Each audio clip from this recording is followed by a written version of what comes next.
역할에 경제 성장과 고용 확대를 포함하는 한국은행법 개정안이 발의됐습니다.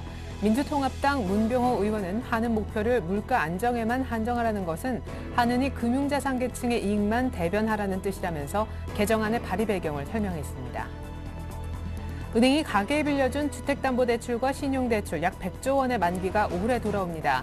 빚을 진 가구당 평균 8천만 원인데 정부는 만기 연장 등을 고려하면 대출 상환의 위험이 크지 않다고 분석했지만 그럼에도 신용불량이나 경매 처분은 급증하는 추세입니다. 지난 5월 우리나라의 식품물가 상승률이 전년 동월보다 6.4% 올라 OECD 회원국 가운데 칠레와 아이슬란드에 이어 세 번째로 높았습니다. 가뭄 등 기상이변으로 채소를 비롯한 농산물 가격이 급등했기 때문입니다. 머니마켓 펀드로 대규모 자금이 들어왔습니다. 한국금융투자협회는 지난 3일 MMF로 4조 7,190억 원이 순유입됐다고 밝혔습니다. 지난달 29일 한꺼번에 빠져나갔던 5조 5,070억 원 규모의 자금이 대부분 다시 돌아온 것으로 분석됩니다. 안녕하십니까. 오늘장 내일장 1부 시작합니다. 간밤 뉴욕 증시가 독립기념일 관련해서 시장에 장이 열리지 않았습니다. 때문에 이렇다 하게 분석해볼 만한 지표가 없는데요. 오늘 밤 특별히 유럽중앙은행이 통화정책회의를 열어서 시장의 예상대로 금리 인하를 해줄지가 관건입니다. 오늘 목요일인데 사실상 전형적인 눈치 보기 장세가 펼쳐지면서 금요일 같은 분위기를 자아내고 있습니다. 외국인은 소폭이지만 나올 만한 현물을 사주지 않고 있고 어제 조금은 소극적인 스탠스를 보였던 기관이 다시 한번 현물 쪽에서 매수 강도를 끌어올리면서 매수 기조를 이어나가고 있는데요. 코스피는 보합권 등락 1870 정도를 보여주고 있지만 코스닥은 오히려 상대적으로 좀 견주하면서 오늘까지 계속해서 상승세를 이어나가고 있습니다.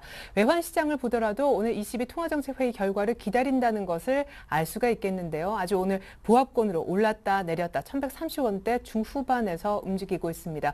오늘 조금 독특한 것은 중국 상하이종합 증시가 약하다라는 점인데요. 1% 이상 밀리면서 아시아 증시 가운데 유독 약하고 무엇보다 2200선이 위태로울 정도로 곧 깨질 것 같은 분위기입니다. 먼저 오늘장 내일장 1부에서 준비한 소식부터 짚어보죠. 오늘은 7월 증시 전망을 한국투자증권 센터장님께 들어보겠습니다.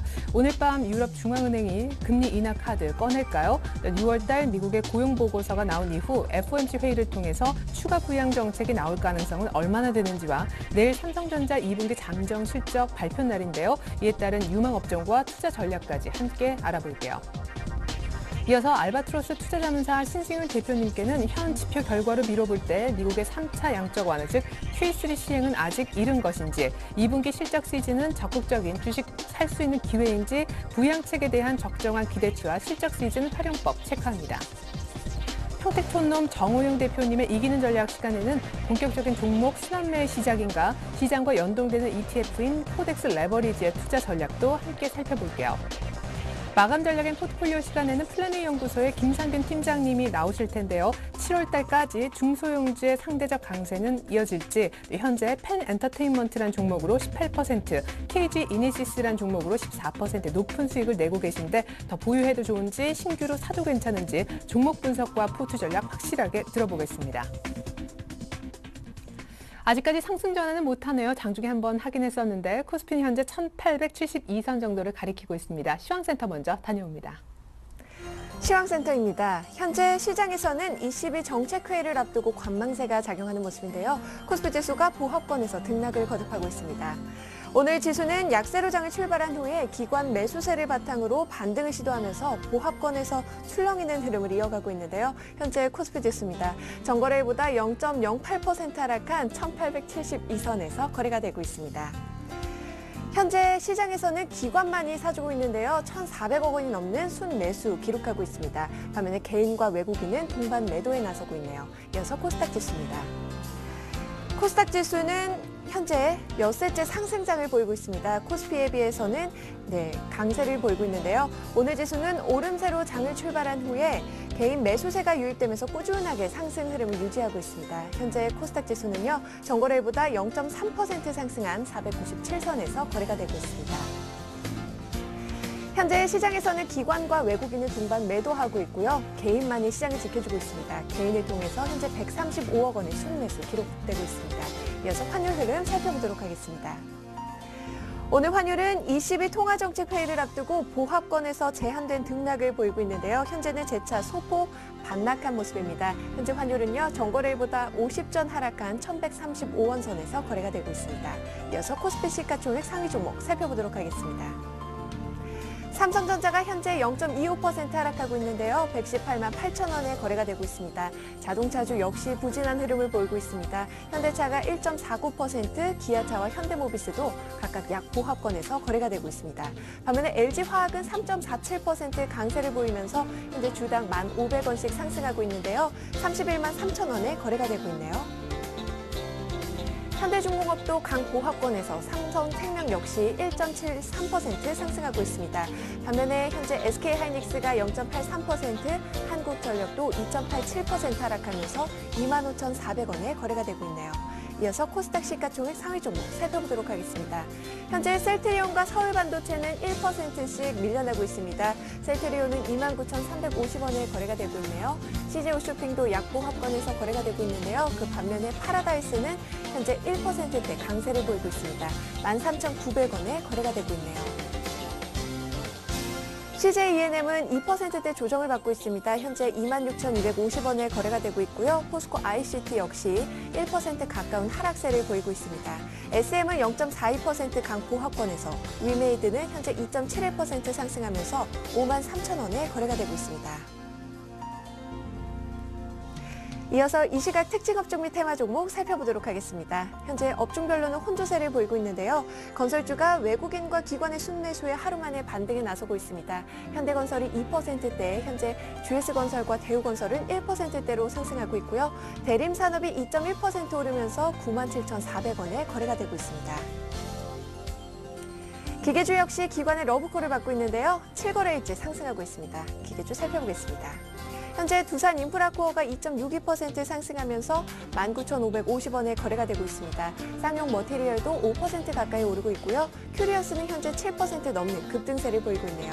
두산엔진과 현대위아 역시 각각 1%대로 상승하고 있습니다. 금융위원회의 중소가맹점 신용카드 수수료율 인하 결정으로 현재 은행업종이 장 초반부터 약세를 보이다가 업종별로 현재 혼조세를 보이고 있습니다.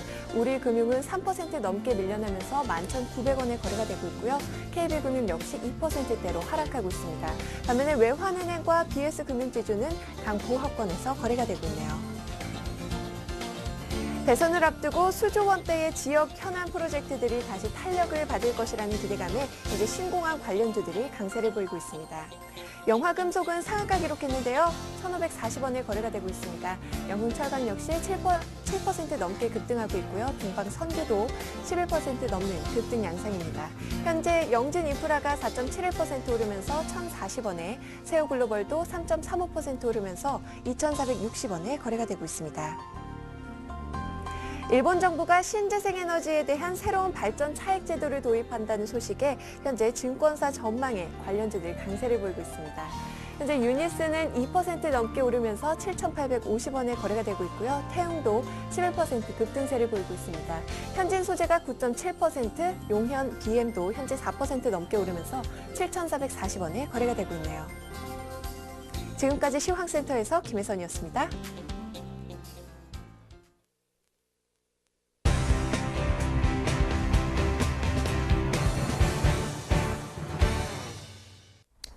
네, 7월 첫 주 보내고 있는데요. 오늘은 7월 증시 전망을 한국투자증권 이준재 센터장님 연결해서 들어보도록 하겠습니다. 센터장님 안녕하세요. 예, 안녕하세요. 네, 처음 뵙겠습니다. 오늘 밤에 이제 ECB 통화정책회의가 열려서 기대가 큽니다. 기준금리 인하, 심지어 3차 LTRO까지 얘기가 나오는데 가장 실행 가능성이 높은 카드는 역시 한 25bp 정도 금리 인하가 아닐까 싶어요. 예. 지금 대체로 시장에서 생각하고 있는 건 말씀하신 대로 기준금리를 1%에서 25bp 내리는 것 정도가 컨센서스인 것 같습니다.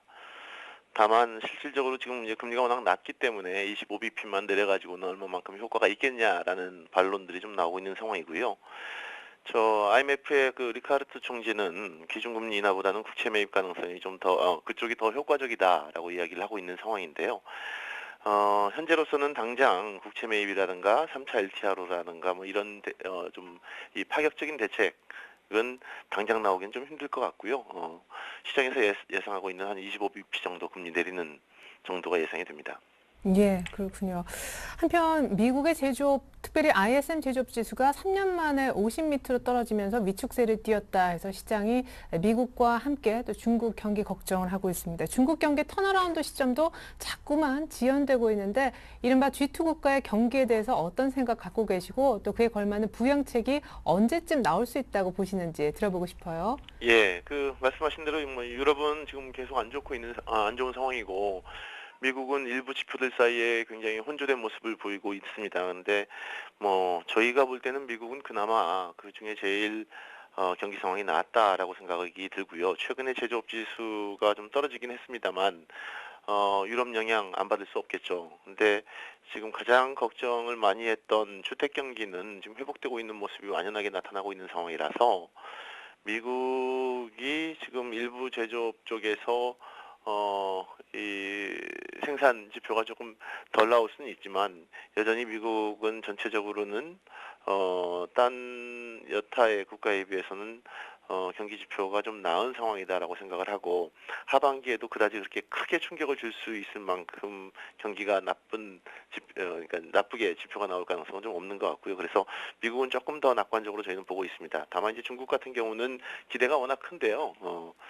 중국은 지금 뭐 2분기가 거의 성장률 측면에서 보면 이제 저점이 아닌가 생각이 됩니다. 그래서 3분기, 4분기의 성장률이 이제 급반등 뭐 할 수 있느냐라는 부분에 대한 이야기가 있는데 급반등하기는 좀 어렵고요.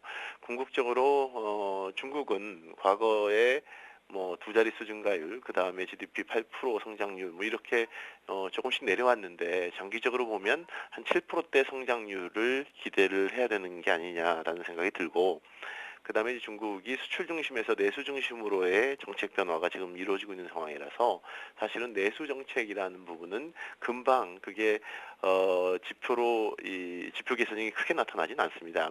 뭐 실질적으로 투자를 하거나 뭐 이렇게 그래야 성장률이 높게 나오는데 지금 이제 그쪽으로 정책적인 어떤 전략이 집중되어 있는 게 아니라 내수 쪽에 좀 초점이 맞춰져 있는 상황이라서 중국도 성장률이 뭐 하반기에 좀 나아지기는 할 겁니다만 시장에서 생각하는 것보다 훨씬 더 좋은 상황으로 이어지기는 좀 어려운 상황입니다. 그래서 네. 하여간 G2 이 경기와 관련된 부분은 유럽의 어떤 이 재정위기 여파로 전반적으로는 영향을 받지만 그게 시장 기대치를 크게 하회하거나 또 그렇다고 해서 시장 기대보다 훨씬 더 나은 상황으로 발표되지는 않을 것 같아요. 네, 중국의 경기 저점은 올해 2분기가 아니겠느냐 얘기하셨는데 그렇게 미국 쪽 지표가 나쁘지 않고 주택 쪽의 지표는 오히려 조금씩이지만 느리지만 좋아지고 있다면 QE3 나올 가능성은 낮겠군요. 저희는 높다고 생각지 않습니다. 그다음에 이제 QE3가 실질적으로 효과가 있겠느냐라는 부분에 대해서 저희는 의문을 가지고 있고요. 일단은 오퍼레이션 트위스트를 연말까지 연장한다라고 했고 지표가 아직까지는 심각하게 나빠진 상황이 아니라서 QE3 카드를 뭐 일찌감치 쓸 가능성은 뭐 거의 없다고 봅니다. 그래서 QE3에 대한 기대는 안 하시는 게 좋을 것 같다라는 게 저희 생각입니다. 예, 그렇군요. 자, 2분기 실적 발표 시즌이 이제 내일 삼성전자의 실적 잠정치 발표를 시작으로 해서 본격적으로 이제 들어가게 될 텐데요. 뭐 이미 눈높이가 낮아져 있기 때문에 추가적인 하락질은 아니다. 중립 분석이 많이 있습니다. 우리 센터장님의 의견은 어떠신지요? 삼성전자는 전반적으로 최근에 우려가 좀 많았습니다. 그러니까 스마트폰이 생각보다 안 팔릴 수 있다. 그 다음에 반도체 쪽 실적이 워낙 안 좋다. 뭐 이런 이야기가 있어서 시장에서는 영업이익이 2분기가 뭐 6조 원 초반대까지 떨어질 수 있는 게 아니냐라는 이야기가 있었는데요. 저희는 6조 원 중반 정도는 나올 거다라고 생각을 하고 저희 추정치는 지금 2분기 영업이익이 6.6조 원 정도 보고 있습니다. 시장 컨센서스는 여전히 조금 높은 상황이고요. 다만 현재 삼성전자 주가로만 보면 시장은 6조 원대 초반까지도 나올 수 있다라는 기대가 주가에 반영이 되어 있는 것 같습니다. 그래서 저희가 예상한 대로 6조 원 중반, 6조 6천억 이상만 나오면 주가는 좀 긍정적으로 반영할 것 같고요. 다만 이제 저희가 그렇게 예상을 했습니다만 반도체 쪽 실적이 조금 걱정되는 상황이라서 그 부분은 내일 좀 지켜봐야 될 것 같은데, 뭐 결론적으로는 2분기 6조 원대 중반, 또 3분기에도 7조 원대 중반 이상 영업이익이 나올 걸로 예상을 하고 있기 때문에 지금 현재 뭐 삼성전자의 주가 수준을 감안하면 여전히 이익 대비해서는 매력적인 상황이다라고 저희는 보고 있습니다. 예, 그렇다면 삼성전자 얘기를 집중적으로 해 주셨는데 전체적인 2분기 실적 시즌의 투자 전략에 대해서 좀 언급해 주신다면요. 예, 2분기 실적에 대한 기대는 지금 뭐 시장에서 이미 그렇게 높은 상황은 아닌 것 같습니다. 왜냐면 이미 실물 경기에 영향을 많이 받았고 중국 경기 지표 둔화에 따라서 상대적으로 수출 기업이 많은 우리나라 이 상장 기업 측면에서 보면 이미 실적에 대한 기대는 좀 많이 낮아져 있다라고 봅니다. 그래서 2분기 실적은 시장의 기대치가 어느 정도 낮아져 있기 때문에 당초에 예상했던 한두 달 전에 예상했던 것보다는 이익이 덜 나올 가능성이 높습니다만 주가가 그렇게 크게 반영하지는 않을 것 같고요. 문제는 이제 3분기 이후의 실적 어떨 거냐라는 건데 사실은 지금 현재 경기 상황만 가지고 보면 3분기 이후에도 시장에서 예상하는 수준을 비트할 수 있는 실적을 기대하기는 이렇게 이 가능성이 높지는 않습니다. 그래서 이 섹터별로 보면 자동차는 비교적 견조하고요. 비교적 견조하지만 주가가 뭐 MS 쪽에서 상대적으로 불리할 수 있다. 일본 자동차 업체가 지금 리바운드하고 있고, 그 다음에 영업이익률이 현대차 같은 경우 또 기아차 마찬가지로 영업이익률이 더 좋아질 수 있느냐라는 부분에 대한 우려가 좀 높아서 주가가 최근에 못 움직이고 있는데, 하여간 자동차는 뭐 실적은 괜찮은 것 같고요.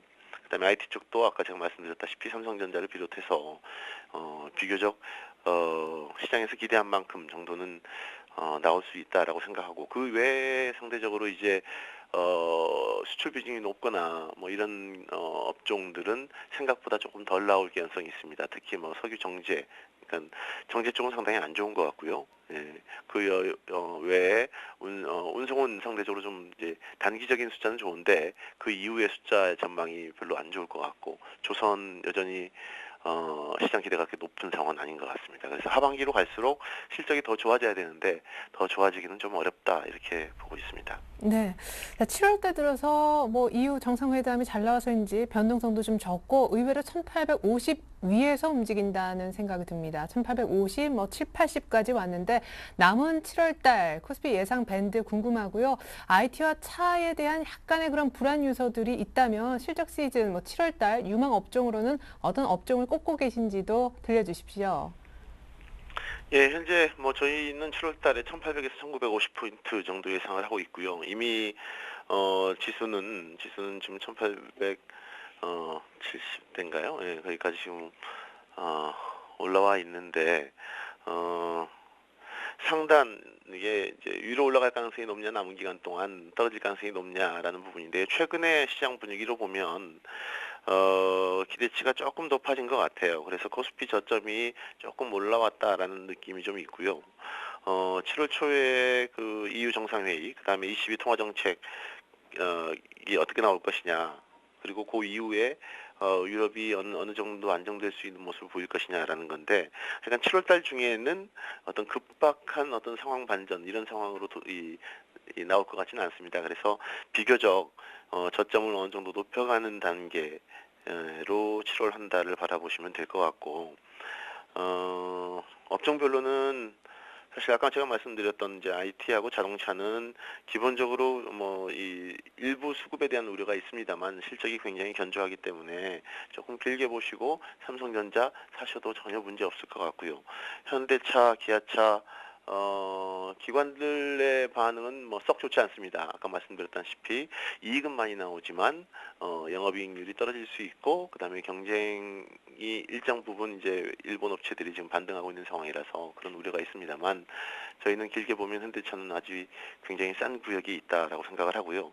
단기적으로 이제 리바운드를 조금 할 수 있는 게 최근에 많이 빠졌던 것들, 지난 한 두세 달 사이에 많이 빠졌던 것들이 리바운드 할 수 있는 가능성이 높다라고 생각합니다. 그래서 뭐 LG화학이라든가 두산중공업 뭐 이런 것들은 단기적으로 좀 주가가 많이 빠졌기 때문에 반등을 할 수 있는 가능성이 좀 높아 보입니다.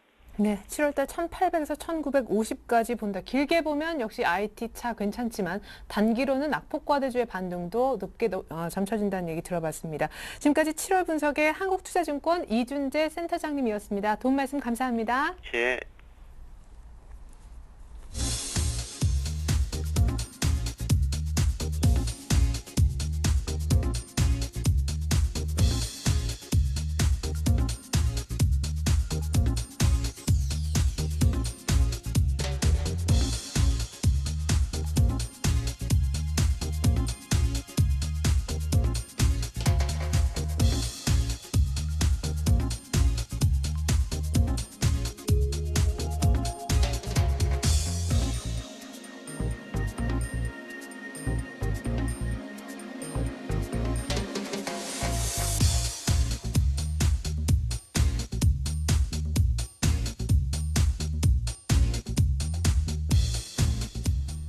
네, 점진적으로 투자 심리는 좋아지겠지만 2분기 실적 시즌 들어오면서 주가 차별화를 생각해 볼 필요가 있다. 오늘은 알바트로스 투자자문사 신승현 대표님 연결해 보겠습니다.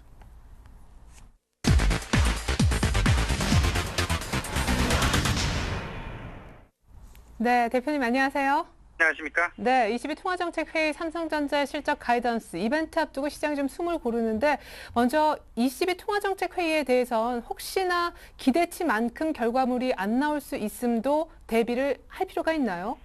일단 제 개인적인 생각에는요, 이미 유로 정상회담에서 어느 정도 그 은행권 신용 정책에 대한 부분을 일정 부분 해결한 그런 상황들이기 때문에 그 다음 단계로 진입할 가능성 매우 높아 보인다. 따라서 저희 이제는 좀 성장 쪽으로 시장에서 스탠스를 많이 돌리게 될 것이고, 그렇다면 이번에 그 기준금리를 인하할 가능성 매우 높지 않나 이렇게 생각이 됩니다. 이에 따라서 시장 내 일정 부분 또 어느 정도 좀 반영이 되고 있다는 그런 생각도 좀 많이 들고요. 그렇다면 이제는 서서히 하나하나씩 이제 그 단추가 하나둘씩 채워가면서 점진적인 어떤 그 긍정적인 시장 방향의 모색 부분 아무래도 좀 생각할 국면이 아닐까 이렇게 생각이 됩니다. 네, 그러면 어제 잠깐 말씀해 주시긴 했는데 앞서서 우리 한국투자증권의 센터장님도 기준금리 인하는 높게 보셨지만은 미국의 QE3 가능성에 대해서는 좀 낮게 보셨습니다. 이번 주 후반에 미국의 고용지표도 나올 텐데요. 역시 그 부분 변함이 없으시죠? QE3 가능성 네네. 낮다라는. 예, 그렇습니다. 그 QE3 부분은 이 두 가지 측면에서 좀 생각을 해봐야 될 것 같습니다. 첫 번째는 이제 그 미국의 경기 자체가 정말로 QE3를 할 만큼 어떤 그 경제 지표의 둔화세가 실질적으로 나타났느냐는 그런 부분들 좀 생각해 볼 필요가 있어 보이고요. 두 번째는 지금 현재 그 유로존에서 어느 정도 좀 그 긍정적인 해결책을 내고 있는 방향 속에서 미국까지도 지금 이렇게 할 지금 상황이냐라는 그런 부분들 아무래도 생각해 볼 필요가 있어 보입니다. 다시 말씀을 드리면요. 일단 지금 현재 미국의 4대 지표들, 주택하고 고용하고 소비하고 그다음에 제조 이 부분을 좀 생각을 해본다면 지금 현재 가장 우려가 되고 있는 부분들 아무래도 그 고용하고 제조 쪽이었는데요. 지금 현재 그 고용과 제조 부분을 뺀 나머지 그 소비 쪽하고 주택 쪽은 호조를 보이고 있다는 것. 그렇다면 그 전체적인 그림 쪽에서는 뭐 4대 지표 모두 다 하락세 내지는 둔화세를 보이고 있는 것이 아니기 때문에 극단적인 QE3라는 카드를 이번 FOMC 회의에서 꺼내들기에는 상당 부분 좀 제한이 있어 보인다라는 생각이 좀 많이 들고요. 여기에 더 하나 좀 말씀을 드려본다면 지난달에 있었던 오퍼레이션 트위스트의 12월까 이번 연도 말까지 연장 부분 이 부분이 있은 직후 바로 또 QE3를 내보내기에는 조금 좀 너무 좀 빠르다라는 그런 이른감이 없지 않나라는 그런 생각 많이 듭니다. 그래서 그 이번 그 7월 31일 그리고 8월 1일 이틀간에 열리게 될 미국의 그 FOMC 회의에서는 다소간의 뭐 힌트 정도 내지는 뭐 어느 정도 그 힌트 정도만 내비치는 그 정도로 마무리될 가능성이 높고요. 8월 달에는 FOMC 회의가 없습니다. 그래서 그 9월 정도 돼서 FOMC 회의를 실질적인 그 QE3에 대한 어떤 그 진정한 언급이 있지 않을까 한번 기대를 해보는 것이 맞지 않나 이런 생각입니다. 따라서 이번에는 역시 좀 유로존 쪽에 조금 더 포커스를 가져가 주시는 게 좋을 것 같고요. 미국 쪽에 대한 기대는 당분간 조금 좀 접어보고 오히려 그 사이에 중국 쪽의 어떤 그 추가적인 금리 인하랄지요, 아니면 추가적인 그 지준율 인하, 그 부분을 차라리 기대를 하는 것이 오히려 낫지 않나 이런 생각 가져보네요. 네, 기대할 곳은 미국보단 유럽으로 보이며 기습적으로 중국에서 호재가 나올 가능성도 조금 대비할 필요가 있겠네요. 삼성전자 2분기 실적 잠정치 내일 나올 텐데 영업이익 한 6조 6천억 정도는 발표를 하겠습니까? 시장에 미칠 영향 궁금합니다. 제 개인적인 판단은 이번에 그 삼성전자에서 실적 발표하는 부분들 어찌 보면 조금 좀 시장 영향은 미미할 가능성 굉장히 높아 보인다 말씀드려보고요. 오히려 이런 부분들을 좀 생각을 해보셔야 되겠습니다. 어제도 제가 말씀을 드렸던 것으로 좀 기억을 하는데요. 실질적인 모멘텀의 관점에서 지금 현재 주가의 움직임을 좀 잘 예의주시할 필요가 있겠다. 다시 말씀을 드리면 실적의 성장 쪽에만 너무 국한하시지 마시고 그 성장 속도 쪽에 조금 더 포커스를 맞추는 그런 전략이 바람직해 보인다. 그렇다면 이제 그 모멘텀이 실질적으로 살아나고자 한다면 이번 실적 발표보다도 이제 그 3분기 실적 그리고 4분기 실적으로 갈수록 더 어떤 그 성장의 속도 부분이 가속화되는 그런 부분이 필요해 보일 텐데요. 일단 그 시장 전망에 대한 그 컨센서스 부분은 상당 부분 3분기를 정점으로 해서 다소간 둔화될 가능성이 있다라는 쪽에 지금 초점이 맞춰지고 있다라는 것. 따라서 주가 측면적인 면에서 본다면 다소간 좀 모멘텀 둔화는 어쩔 수 없이 우리들이 좀 대비를 해야 될 그런 국면이다. 이런 생각 많이 듭니다. 네, 실적 시즌의 어떤 그 업황이라든가 종목에 대한 성장 속도 측면에서 실적을 조금 분석해 볼 필요가 있다고 하셨는데 전반적으로 1,800 80 정도 구간 이제 실적 시즌 본격 들어가는 초입에서 주식 비중을 좀 확 늘려서 이것저것 담아도 좋을까요? 포트 얘기 들려주시죠. 네, 제가 이제 최근 들어서 원래 현금 비중을 한 30%를 유지를 하다가 최근 들어서 현금 비중을 10%로 줄였습니다. 네. 주식의 비중을 70%에서 90%로 확대를 했는데요. 그 가장 컸던 이유는 뭐니 해도 하나 둘씩 점진적으로 이제 가시화 어떤 그 정책 부분에 대한 그 가시화가 보인다라는 그런 점에서 사실은 그 현금의 비중을 상당 부분 많이 낮췄습니다. 여기에 이제 그 한 가지 더 좀 말씀을 드리면요. 최근에 이제 그 자동차하고 타이어 업종을 아예 포트에서 제외한 적이 있었는데요. 그 부분들 생각을 해보면 지금 이제 그 원화의 강세 추이 조금 좀 우리들이 좀 다른 때하고는 조금 다르게 좀 생각을 해볼 필요가 있다 말씀드려보고요. 그렇다면 상대적으로 수출에 많이 기대고 있는 업종, 특히나 이제 그 자동차 완성품 쪽이 되겠죠. 가격 경쟁면 측면에서 좀 다시 한번 좀 고민을 할 필요 있어 보이는 그런 상황이다 말씀을 좀 드려보고요. 오히려 이런 상황에서 지금 현재 유로존의 해결의 열쇠 부분, 해결의 실마리를 풀어가고 있는 부분은 지금 현재는 계속해서 은행권에 대한 신용 경색이라는 것 다시 한번 확인을 하시고 전반적으로 은행권에 대한 신용 경색 부분 해소된다. 이렇게 된다면 결국은 금융권에 대한 아주 큰 호재라는 부분, 그렇다면 금융권에 대한 어떤 그 모멘텀 부분은 이어갈 가능성이 있다라는 측면, 그렇다면 이제 그 은행권에 대한 어떤 그 포트 비중을 좀 생각해 볼 필요가 있다. 그래서 한 10% 15% 정도 비중으로 은행권, 금융권 포트 비중을 새롭게 편입을 시킨 바 있었고요. 제약업종 상대적으로 뭐 정책적인 어떤 뭐 리베이트 부분이라든지 이런 부분들 어느 정도 이제 그 주가에 많이 반영되었고, 그다음에 실질적으로 전반적으로 그 약과 관련된 복지와 관련된 정책들 대통령 선거하고 많이 맞물려 있는 것이 사실입니다. 그렇다면 그 복지 정책과 관련된 가장 눈앞에 있는 부분이 제약 쪽이 아닐까 이런 생각 많이 들어서요. 제약 쪽에 대한 그 포트 비중 계속 유지를 하고자 합니다. 더 나아가서 이제 저 자동차 부분은 뺀 부분 여러분께 말씀드렸고요. 오히려 이제는 이제 그 완성품 쪽보다는 조금은 좀 기업 실적, 2분기 실적하고 맞물려 가지고요. 완성 뭐 삼성전자라든지 현대차 완성품들 그리고 대형주들 쪽보다는 오히려 조금 좀 중소형 우량주에 대한 관심 이런 부분들에 대해서 실질적으로 작년 동기 대비하면 뭐 소재주라든지 대형주 같은 경우 작년 동기 대비해서 실적에 어찌 보면 그 하락세 나타날 수 있습니다. 하지만 중소형 우량주 같은 경우에는 작년 동기 대비해서 오히려 실적이 증가, 어닝 서프라이즈 가능성이 매우 높다라는 것 좀 생각을 하시고 서서히 이제 그 중소형 우량주에 대한 관심도 서서히 넓혀가는 것이 바람직한 어떤 그런 전략이 아닐까 생각이 좀 많이 드는 그런 상황입니다. 네. 자, 유로존 문제 해결에 따라서 은행주 신규 편입 최근에 한 거 좀 강조를 해주셨고, 자동차 완성차 업체는 뺐지만 자동차 부품 우량주에는 관심을 갖자. 이익 역시 성장 속도 측면에서 얘기를 하셨는데, 포르테는 지금 자동차가 안 보입니다만은 눈에 보이지 않는 그 자동차 부품 비중이 어딘가인가 있는 거죠? 네, 그렇습니다. 예, 알겠습니다. 일단 중소형 휴대폰 부품 그리고 자동차 부품 우량주에 관심을 계속 주문하고 계십니다. 알바트로스 투자자문사 신중현 대표님 전략 들어봤습니다. 감사합니다. 네, 감사합니다.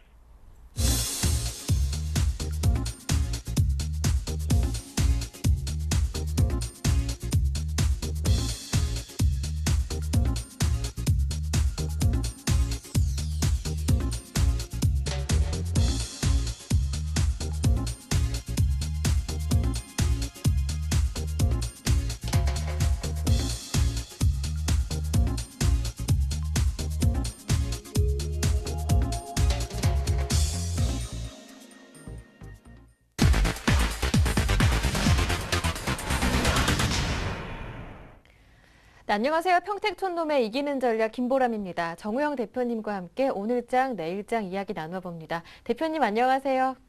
네, 안녕하세요. 네, 오늘은 기관만 매수하고 있는 가운데 지수는 1870선에서 정체되어 있습니다. 어제 말씀하시기를 오늘이 1900으로 다시 올라가느냐, 1850으로 조정받느냐 기로가 될 수 있다 하셨는데요. 오늘장 어떻게 보셨나요? 네, 아직은 결정되지 않은 것 같습니다. 그래서 기로가 되는 구간이다 보니까 혼조세가 좀 나타납니다. 오늘 지수를 잘 보셔서 아시겠지만은 올라간 것도 그렇게 크지 않고 내려간 것도 별로 크지 않습니다. 전일 종가 대비 오늘 등락률이 상당히 미미합니다.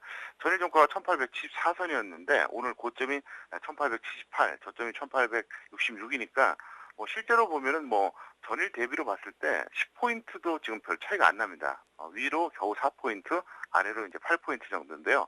오늘까지는 지수가 혼조세 국면이다 이렇게 볼 수가 있겠고요. 다만 본격적인 종목 순환매가 나타난다. 이걸 제가 먼저 강조해드리겠습니다.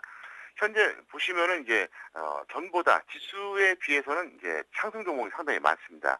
예를 들어서 이 시간 현재 코스피하고 코스닥 등락 현황을 보면은 나름대로 코스피 같은 경우에도 그렇고 코스닥도 그렇고 지수가 그렇게 이전보다 썩 좋은 건 아닌데 상승 종목이 생각보다는 많습니다. 그리고 개별 종목들 중에서 보면은 테마주가 되든 우량주가 되든 전반적으로 조금씩 다 올라가는 이런 양상이라서 상당히 지수라든가 시장이 안정을 찾았다 이렇게 볼 수 있겠고요. 내일 예상을 해드리겠습니다. 내일 예상은 아주 간단합니다. 결국은 시가는 미국 증시가 결정을 할 것이고요. 두 번째는 이제 삼성전자입니다. 삼성전자가 취해서는 오전장 아마 흐름을 결정하지 않을까 이렇게 보고 있습니다. 현재 삼성전자가 아직까지는 썩 그렇게 좋은 편이 아닙니다. 지난주 월요일에 저점 찍어준 이후로 현재까지 수렴하고 있는 이런 형태입니다. 차트로 본다면 그렇게 되거든요. 근데 삼성전자는 차트보다는 전체적인 어떤 수급 메커니즘 측면에서 보셔야 되는데 어쨌든 내일 삼성전자 그리고 이제 외국인 매매 동향인데요.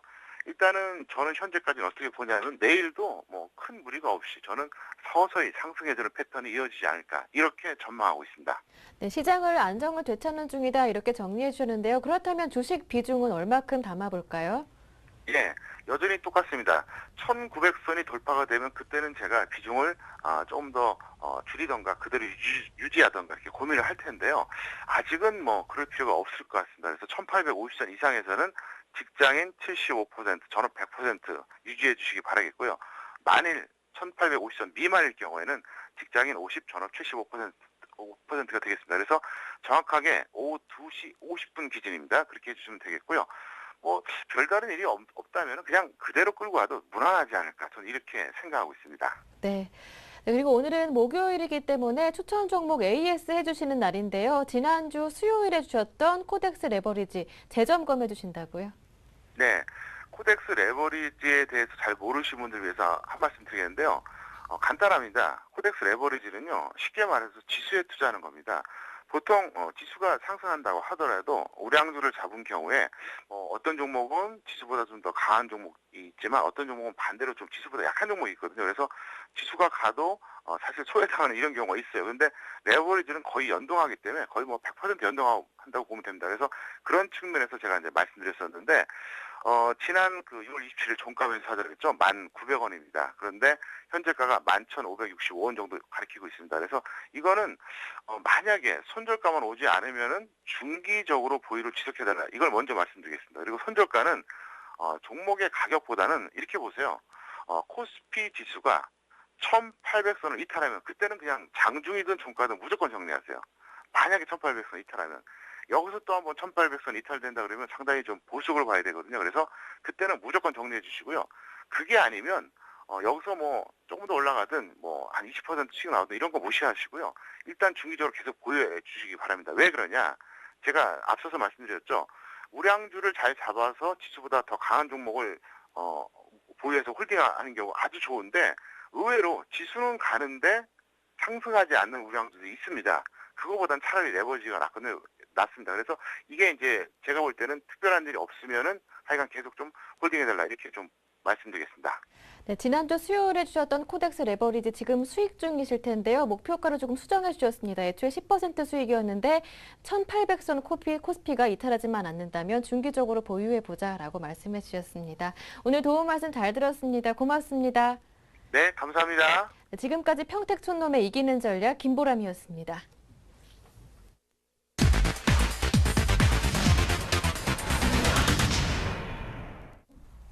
네, 현대시장은 1870선 등락, 거의 뭐 아침과 다름이 없는데요. 포트폴리오 전략까지 세워보도록 하겠습니다. 플랜A 연구소에서 김상균 팀장님이 함께해 주시겠습니다. 안녕하세요. 네, 반갑습니다. 네, 이벤트 앞두고 숨고르기가 뭐 나타나는 거 참 당연하다 생각이 드는데 한켠에서는 뭐 원자재, 산업재 강세에 좀 주목하자 이런 의견도 있더라고요. 예, 전체적으로 현재 장세는 코스피보다 코스닥 자체가 좀 더 양호한 흐름을 보여주고 있습니다.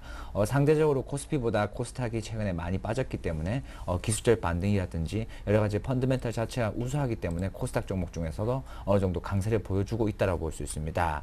특히 원자재 상품 가격이 지속적으로 최근에 상승을 하고 있습니다. 원자재 상품 가격이라는 것은 뭐 원유라든지 금, 뭐 곡물, 기금속, 특히 축산물, 특히 곡물 가격이 사상 최고치로 지속적으로 올라가고 있습니다. 이렇게 곡물 가격이라든지 원자재 상품이 가격이 올라간다는 것은 유동성이 어느 정도 확보를 위해서 달러가 지속적으로 하락할 가능성이 있다는 것에 대해서 초점을 맞출 필요성이 있습니다. 특히 이런 달러 변화가 주목이 될 경우에는 우리나라 업체 중에서도 해외에 수출하거나 원자재를 수입하거나 이런 관련된 업체들에 대해서 지속적으로 모니터링을 할 필요성이 있고 특히 자본재 업종, 특히 건설이라든지 시멘트 이런 분야 향후에 자본재 업종들이 지속적으로 상승할 가능성이 높기 때문에 꾸준히 눌림목 구간에서는 분할 매수로 접근하시는 전략이 유효할 것 같습니다. 네, 잠시 후에 우리 김상균 팀장님 수익률을 좀 볼 텐데요.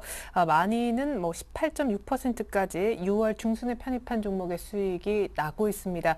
오늘 특별히 코스피보다 역시 코스닥이 좀 선전하다 분석도 주셨는데 오늘 신규로 또 편입할 종목을 갖고 오셨다고요? 예, 오늘 가지고 나온 종목은 마찬가지로 코스닥 종목입니다. NSV라는 종목입니다. NSV라는 종목은 밸브를 만드는 업체로서 쉽게 생각해서 플란트 업체에 대한 수혜를 받을 수 있다고 볼 수 있습니다.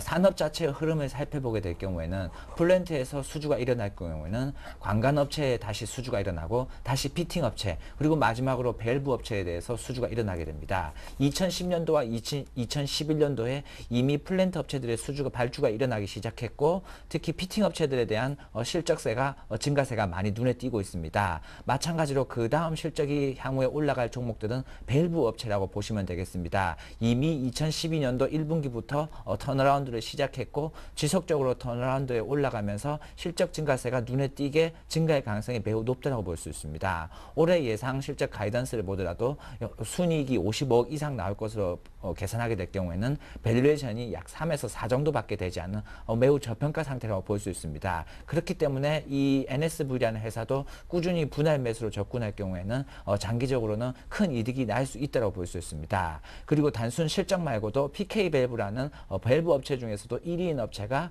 빠르면 올해 안에 상장할 예정입니다. PK밸브가 상장할 경우에는 마찬가지로 이 밸브 업체인 NSV도 다시 한번 재조명을 받을 수 있기 때문에 충분히 모멘텀 쪽에서도 훌륭하다고 볼 수 있습니다. 차트를 보면서 다시 한번 설명해 드리도록 하겠습니다. NSV 같은 경우는 최근에 2,000원이라는 저점을 찍고 다시 추세가 우상향으로 올라가고 있는 모습을 볼 수 있습니다. 특히 골든크로스가 뜨면서 지속적으로 상승을 예견하고 있기 때문에 충분히 주가가 추세가 무너지지 않고 상승할 경우에는 3,000원 전저점까지 좋은 고점까지는 충분히 상승 탄력이 있다고 볼 수 있겠습니다. 그래서 1차적으로 목표가를 3,000원으로 우선 잡으시고 3,000원에 대해서 무조건 도달했다고 매도를 하지 말고 강하게 돌파할 경우에는 오히려 홀딩을 해서 수익률이 극대화하고 3,000원 부분에서 상황을 지켜보면서 대응하시는 전략을 제시해 드리도록 하겠습니다. 네, 혹시 모르니까 손절 가격과 정확한 매수 타이밍 잡아주시죠. 예, 손절 가격은 전 저점으로 찍었던 2,000원을 손절 가격으로 제시해 드리도록 하겠습니다. 그리고 매수 가격은 오늘 종가 가격인 2,300원에서 2,500원 정도 지금 작은 박스권 상태를 보이고 있는 이 구간에서는 꾸준히 분할 매수로 접근하시는 전략이 유효할 것 같습니다. 네.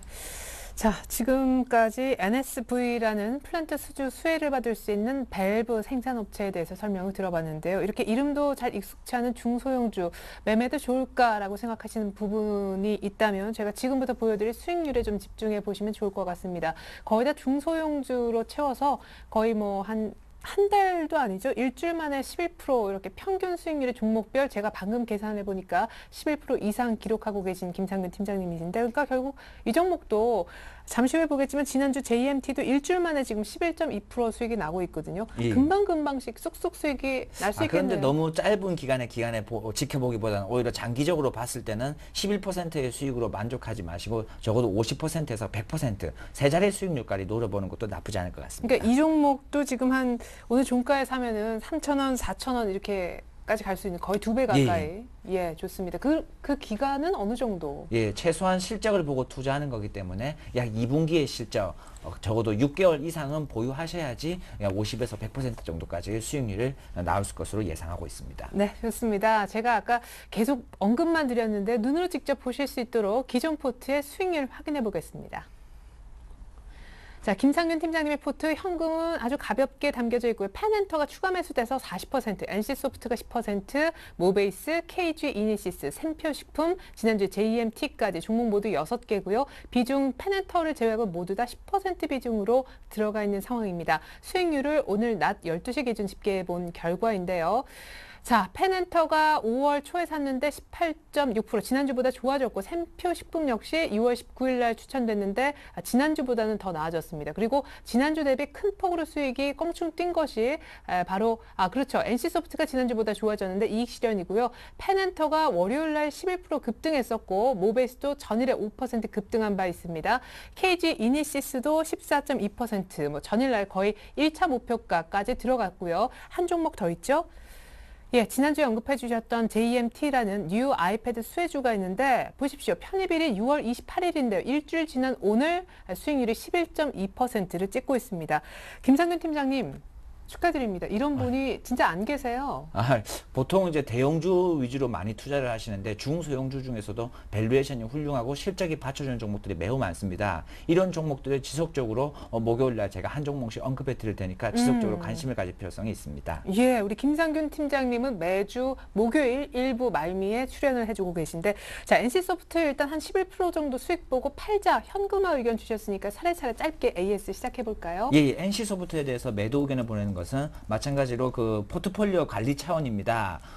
블러드앤소울이 오픈을 했지만은 아직까지 아이온이라든지 여러 가지 대작 게임에 대해서 상대적으로 약세를 보이고 있다라고 모습이 뉴스에 나오기 때문에 지금 구간에서 우선 매도를 했다가 향후에 다시 한번 추가적인 하락이 나오거나 반응이 나올 때 다시 접근하는 전략을 제시해 드리도록 하겠습니다.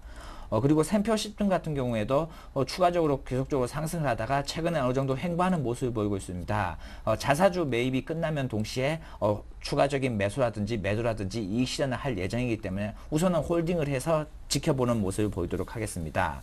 그리고 모베이스입니다. 모베이스가 어제 강하게 상승했던 가장 큰 이유는 갤럭시 S가 지속적으로 판매 대수가 늘어나면서 베트남 관련 종목들이 수혜를 받을 수 있다는 여러 가지 뉴스가 뜨면서 모베이스가 상승을 했습니다. 특히 모베이스 같은 경우는 베트남 업체가 100%의 지분을 가지고 있고 올해 연결 이익으로는 충분히 90억 이상까지 나올 수 있기 때문에 저평가 구간이라고 볼 수가 있겠습니다.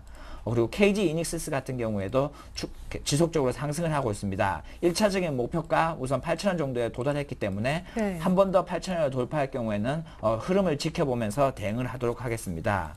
그리고 지난주 추천해드렸던 JMT라는 종목입니다. JMT 같은 경우에 추세가 지속적으로 상승을 하고 있고 전고점 부분에 아직 도달하지 않았기 때문에 마찬가지로 홀딩을 제시해드리도록 하겠습니다. 그리고 마지막으로 펜엔터테인먼트라는 종목입니다. 가장 포트상에서 비중을 많이 차지하고 있습니다. 박스권 상단 부분인 7,000원 언저리까지 도달을 했지만은 마찬가지로 이 펜엔터테인먼트 같은 경우에는 1분기 다음 분기 실적보다는 다다음 분기 실적은 더 좋을 것으로 예상하고 있기 때문에 꾸준히 홀딩을 해서 수익률이 극대화하는 전략을 제시해드리도록 하겠습니다. 네, 펜엔터 추가 매수 참 잘했네요. 이 중에서 신규로 사볼 만한 종목은 없나요? 예, 현재 신규 매수가 가능한 종목은 모베이스라는 종목입니다. 예, 알겠습니다. 모베이스 갤럭시 S 모멘텀 타고 있는데 모베이스 정도는 신규로 들어가도 좋다. 이제 완성된 포트폴리오 다시 한번 보여드립니다. 자, 11% 정도 수익 보고 5월 초에 샀던, 5월 중순쯤 샀던 NC소프트와 교체 매매된 종목이 바로 오늘 언급해 주셨던 NSV라는 그런 종목이 되겠습니다. 펜엔터 밑에 보이시죠? 10% 현금 비중은 동일하고 종목은 여전히 6개입니다. 다시 한번 가격과 수익률 살펴드리면요. 자, 펜엔터가 지금 비중이 제일 큰데 수익도 1등입니다. 조금 더 보유 의견 주셨고 지금 시점에서 신규로 들어갈 수 있는 종목은 갤럭시 S 관련 수혜 종목인 모베이스라고 하셨는데 현재 이미 8% 이상 수익 중이고요. KG이니시스는 1차 목표가 거의 다 8,000원 왔는데 2차 목표가를 참고로 10,000원으로 잡고 계십니다. 샘플식품도 홀딩이고요. 샘플식품은 자사주 매입 관련 종료 시점에 맞춰 전략을 바꿀 생각도 갖고 계십니다. JMT는 지난주 종목이었는데 현재 일주일 만에 10% 이상, 11% 이상 수익을 내어주고 있고 오늘 신규 종목 NC소프트와 교체 매매된 NSV라는 종목은요. 플란트 수주에 수혜 입을 수 있는 밸브를 생산하는 기업인데요. 1차 목표가를 3,000원, 오늘 종가에 한번 사보자는 의견을 들어봤습니다.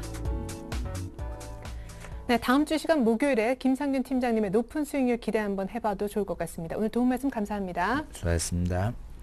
네, 이제 1분이면 마감 동시효과 들어갑니다. 기관만 매수하면서 코스피는 잘하면 오늘 숨고르다 그냥 끝날 것 같습니다. 코스닥은 견조한데요. 잠시 후 종가 들고 2부로 다시 옵니다. 고맙습니다.